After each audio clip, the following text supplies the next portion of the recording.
Dito sa Canada, hindi laging puro gala. Kadalasan yung buhay namin dito, boring lang din talaga.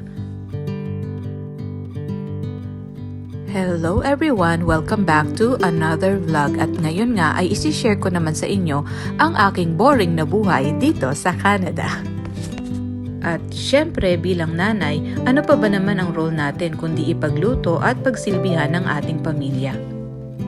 Pero alam nyo ba, kahit boring pa ito sa mata ng iba, gustong gusto ko talaga yung ganitong mga ginagawa.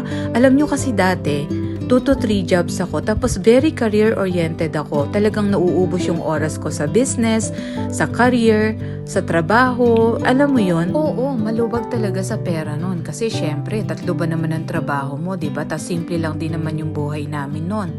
Pero deep inside me, hindi ako masaya. Parang feeling ko, hindi ko naaalagaan yung pamilya ko. Tapos, ultimo yung bahay, hindi naaasikaso, ang gulo-gulo, ang dumi-dumi. Tapos, siyempre bilang mga nanay, di ba, nai-stress tayo kapag ganun. Alam mo, sa totoo lang, mas masarap nga yung buhay dyan sa Pilipinas kasi kahit papano meron tayong help. Diba, sa mga kamag-anak, yung pwede nating stay in na parang kasama sa bahay. Dito kasi walang ganon. Ikaw talaga lahat. Hindi naman kami mayaman sa Pilipinas noon pero kahit papano meron kaming kasama sa bahay. Kaya napakalaking adjustment talaga pagdating namin dito. Kaya marami talaga dito sa una pagdating nade-depress talaga. At alam nyo ba, isa ako doon. Grabe ang depression ko pagdating ko dito sa Canada. Ikaw ba naman, nasa malayong lugar ka, malayo ka sa kamag-anak mo, meron ka mang mga in-laws dito, pero syempre, may mga kanya-kanyang buhay din.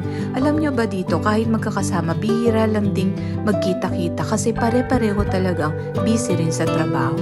Kaya mararamdaman mo talaga yung loneliness. O idagdag mo pa yung language barrier. Sa totoo lang, pagdating ko dito, kahit papano marunong naman akong mag-English, pero nahihirapan talaga akong intindihin sila kasi ang bibilis nilang magsalita tapos yung iba slang pa, 'di ba?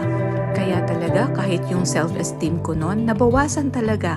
Grabe talaga yung naging depression ko. Pero on a brighter note, things get better naman habang nagtatagal ka. Tiyaga lang din talaga. Kaya sa inyo na may maliliit pang anak, mahirap pa sa ngayon, but I can assure you, things will get better. Things can only get better. O paano? Sunduin ko na muna si Tricia ha. Bukas uli, kwentuhan ulit tayo. Thanks for watching.